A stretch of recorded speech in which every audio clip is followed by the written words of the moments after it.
Hi, this is Ike from Groovy Entertainment. Today we got another book to read for you. Today, book of DuckTales, superdoo from 1989. So let's get started.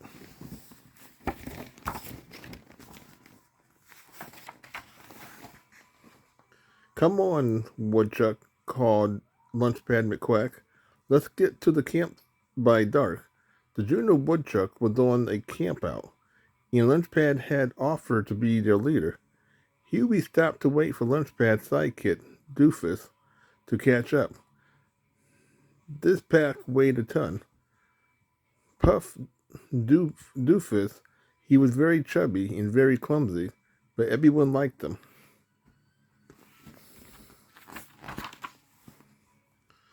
At last, gasped Doofus, dropping to the ground when they arrived at the campsite. You can rest later, said Lunchpad. First, go find some firewood while the rest of us raise the tent. Yes, sir, said Doofus, racing off. A while later, the camp heard a scream. It was Doofus trying to balance himself on a log that was rolling down the hill. Headed straight for the camp in seconds, all the tents were knocked to the ground.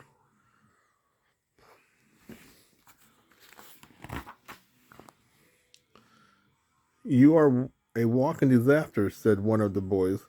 Now we'll have to sleep outdoors. I'm awfully sorry, mumbled Doofus. I just slipped. It's okay, said Dewey. Let's just clear up this mess. At that very moment, two strange creatures would plot in their spaceship through outer space. I think we have lost space police, said one. Yes, Box, but we better hide the stone until we are sure we are no longer, they're no longer after us. They're the good place, he said, heading for Earth. Just think, the energy Crisco will rule the world. He opened the window and flung the Crisco to Earth.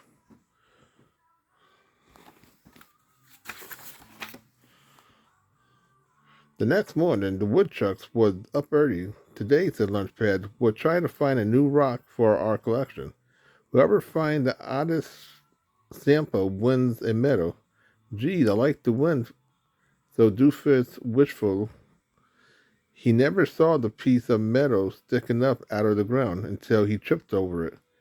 He took the Crisco out of the metal box and ran to show it to Lunchpad.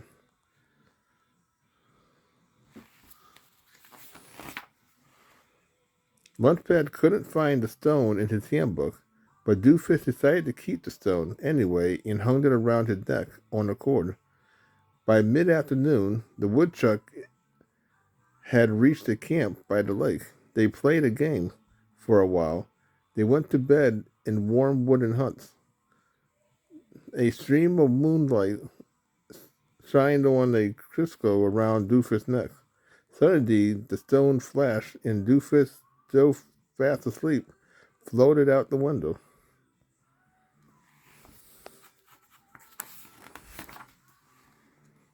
The cold air woke him. What? What am I doing up here?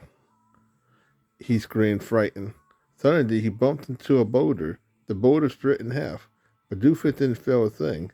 He picked up a heavy piece of the rock, and it seemed light as a feather. My Crisco must be magic, he said. Amazing. No one can say I'm clumsy anymore. Now I'm Super Doofus. He thought for a moment. No, I'm Super Doo. They never know it because of the Crisco.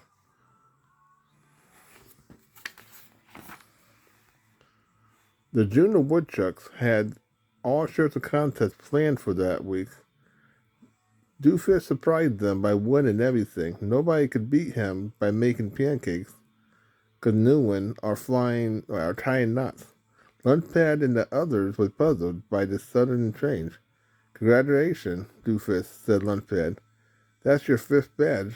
One more and you'll be Junior Woodchuck of the Year.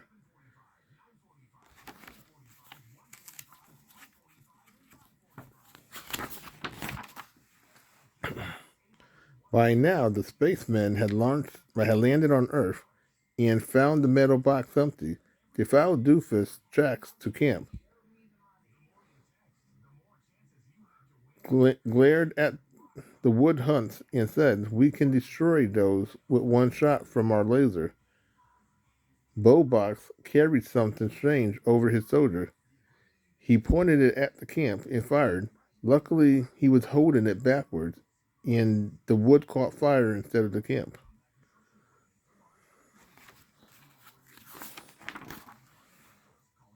The spaceman ran off just as the camp alarm rung out.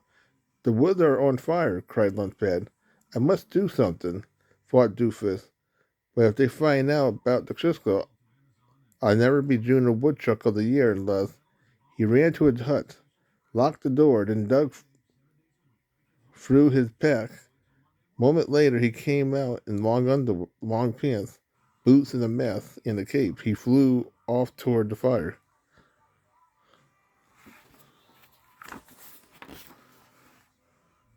"What is it?"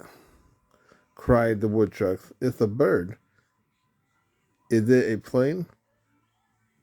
No, it's superhero. No, it's a superhero. Doofus lifted a giant water tank, filled it with water from the lake, and flew over the woods, pouring water over the burning area. He poured the fire out in no time. "Now, that's what I call a superhero," said Huey. "Superdoo always wins," called Doofus, flying into the clouds. "Thanks, Superdoo," they all called out.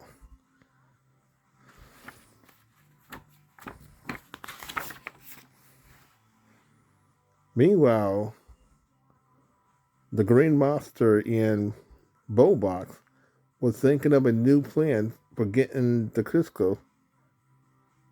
They would bomb the reserve and flood the whole valley, including the camp. "Remember," warned the Green Monster, "we need half an hour to get cleared." "I know," said Bowbox, working on the timer, but the bomb exploded suddenly, and the two aliens was swept away by the flood.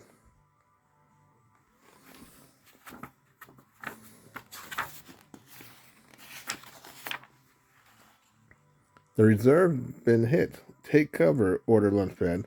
"Only Superdoo can save us now," cried Dewey. Superdoo flew overhead, carrying a mound of mud. He faced the flood, took a deep breath, and blew until the water turned back. Then he patched up the reserve with the mud, and it was good as new.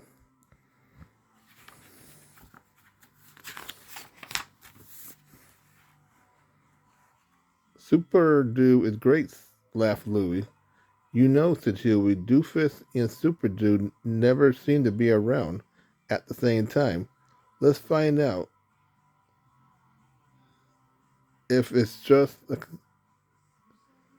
when Doofus went back to the hunt to change, the brothers called him. At last, he told them all about the Crisco. "So that's how you beat us," frowned Louie. "Junior woodchucks are supposed to be fair, Doofus."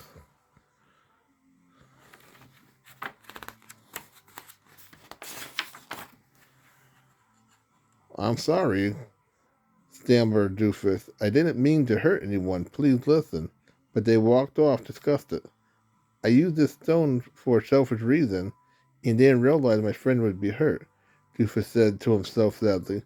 I never want to see it again as long as I live."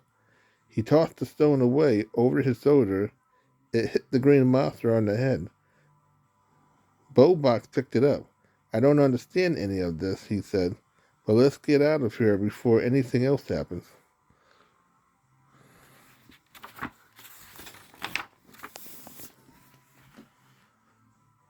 Soon, Bowbox and the Green Monster were back in space, and Doofus had returned to camp, where he found Lunchpad and the boys under attack by wolves.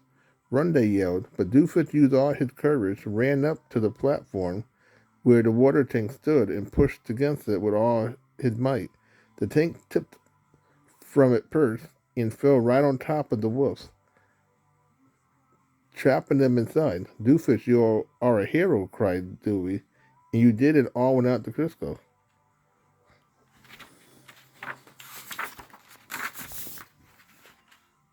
"That's right," the By that night, the boys sat around the campfire listening to a ghost story. They nearly jumped out of their skin when they heard a loud crash. It was Doofus. He tried to find his way back from the river in the dark and ended up on the ground with broken dishes everywhere. Everyone gave a cheer for Doofus, the clumsiest hero ever. So that was